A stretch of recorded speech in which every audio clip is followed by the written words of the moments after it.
देखिए, विवादित मकान होने के चलते जो है यानी आदेश आ गया कि अब इसको तोड़ना है, ये तो है, इस पे तो विवाद चल रहा है।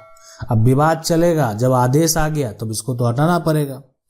ये जमीन विवादित है, इस जमीन पे आप इस प्लॉट को अगर आप देखेंगे तो सारे अगल बगल में फसल लगाए गए हैं, यहाँ पर कुछ भी फसल जो है वो नहीं लगाया गया। उसका मुख्य कारण है कि इस जमीन पर जो है विवाद चल रहा है।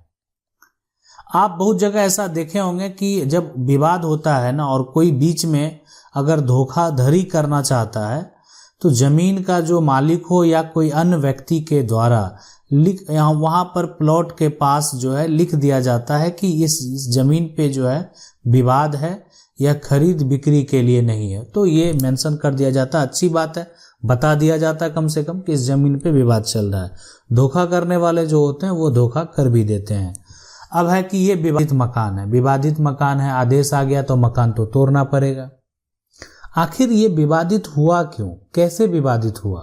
कारण हो गया का आदेश जारी हो गया। क्या आपका मकान अगर विवादित है तो भविष्य में तोड़ा जा सकता है, टूट सकता है? आखिर अगर ऐसा आदेश हो गया तो आप क्या करेंगे? आप और कौन सा ऐसा कंडीशन है जबकि आदेश ऐसा हो सकता है? अब हम बात कर रहे हैं, देखें, पारिवारिक विवाद की। तो पारिवारिक विवाद अक्सर क्या होता है कि जो परिवार का विवाद होता है वो कोई अन्य व्यक्ति नहीं होता, वो आपके भाई हो सकते हैं, वो आपके चाचा हो सकते हैं, है ना, वो आपके पिता हो सकते हैं। तो अक्सर जो यानी परिवार में जो सम्मिलित लोग हैं ना, ये सभी लोग हैं कि आपके भाई हैं, चाचा हैं, पिता हैं, यानी परिवार का जो सदस्य है उसी से अगर आप विवाद है, पारिवारिक विवाद है, जमीन का मामला है, और ये पारिवारिक जो विवाद है वो उत्पन्न क्यों होता है? उत्पन्न ये होने का मुख्य कारण यही है कि अगर परिवार के कोई एक सदस्य गलती कर बैठे, परिवार का एक सदस्य जो है कोई अगर गलती कर दिया तो ये पारिवारिक जो है विवाद उत्पन्न होता है। अब इस समस्या को समझते हैं। इसमें हुआ एक्चुअल में कि जो मकान है वो एक दूसरे हिस्सेदार के जमीन के का जो हिस्सा है उसी पे बना दिया गया। मतलब अपना हिस्सा के यानी व्यक्ति का हिस्सा यहीं तक था, है ना।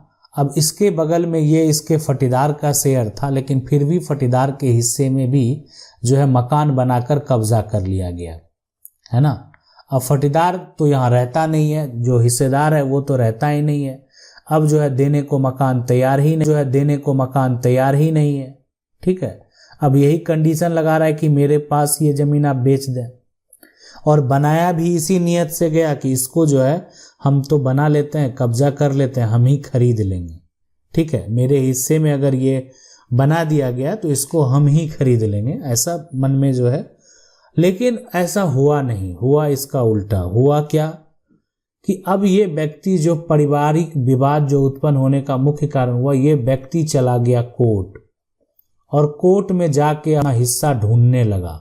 यानी इस जमीन पे, जो जमीन पे मकान बना हुआ है, उस जमीन पर जो है अपना दावा पेश किया, मालिक होने का दावा, मालिकाना हक का, अपने हिस्से का दावा। तो अब अगर व्यक्ति का हिस्सा है, अगर वो उसका भाई है या उसका वो चाचा है, वो हिस्सेदार अगर है, किसी भी रिश्ते में अगर हिस्सेदार है, वो केस में हिस्सा तो देना पड़ेगा। नियम तो ये कहता है कि हिस्सा अगर कोई भी हिस्सेदार है उसका हक आप नहीं ले सकते। अगर आप हक ले रहे हैं तो फिर आप गलती कर रहे हैं और आपके ऊपर कार्रवाई किया जा सकता है। आप किसी भी हिस्सेदार का हक नहीं ले सकते हैं। हक तभी ले सकते हैं जब हिस्सेदार अपना हक त्याग कर दे और वो हक आपको दे दे, है ना। यानी अपना जो प्रॉपर्टी है वो रिलीज कर दे और वो प्रॉपर्टी आपको दे दे, तब आप इसको प्राप्त कर सकते हैं। अब कोर्ट जाने के बाद क्या हुआ? कोर्ट जाने के बाद जब पाया गया कि ये तो सही में हिस्सेदार के जमीन पे मकान बना दिया, जब जमीन का नापी कराया गया, यानी कोर्ट से भी नापी का आदेश होता है, जमीन को नापी कराया गया, मापा गया, और मेजरमेंट करने के बाद ये पाया गया कि ये जो है हिस्से, जितना भी व्यक्ति का हिस्सा है उससे अधिक प्रॉपर्टी में मकान बना दिया है, तो अब तो कोर्ट आदेश दे देगा। कि अब आपको मकान हटाना पड़ेगा, आप तो जो हिस्से की प्रॉपर्टी है उससे अधिक जो है, यानी आप तो या तो मकान आप हटाएंगे और नहीं तो जितना पार्ट मकान बना हुआ है वो आप दे दें, तो दोनों विकल्प होता है।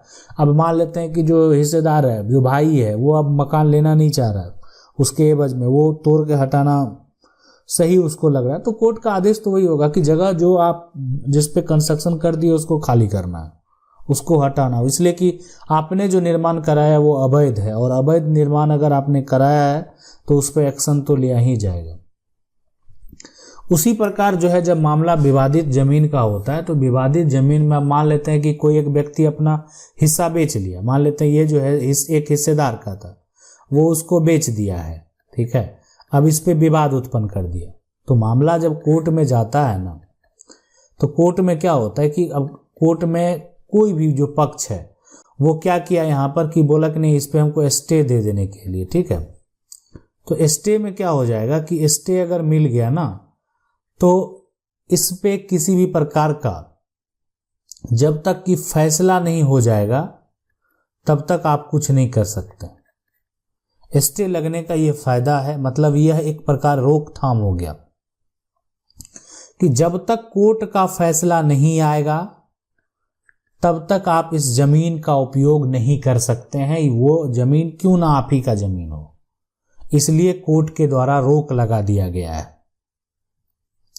ना आप इसको बेच सकते हैं, है ना आप इस पर जो है किसी प्रकार का लोन ले सकते हैं, मतलब आप कुछ नहीं कर सकते हैं अगर इस पे कोर्ट के द्वारा अगर स्टे लगा दिया गया है तो पारिवारिक जो विवाद है, पारिवारिक विवाद में विवादित मकान का मामला हो या विवादित जमीन का मामला हो, दोनों केस में अगर मान लेते हैं अगर आप कोर्ट जाते हैं और कोर्ट का जब तक फैसला आता है, हो सकता है कि जमीन पे स्टे ना भी लगाया जाए, अगर स्टे नहीं लगाया गया है तो जमीन जिसके उपयोग में है उस वही व्यक्ति इसका यूज करेगा, इस पे किसी भी प्रकार का कोई भी जो है अगर एक तरह से जबरदस्ती कोई करता है तो उसके ऊपर FIR जो है आप दर्ज करा सकते हैं, और साथ में जो है ये मेंशन कर सकते हैं कि आपका मामला जो है वो अभी कोर्ट में चल रहा है।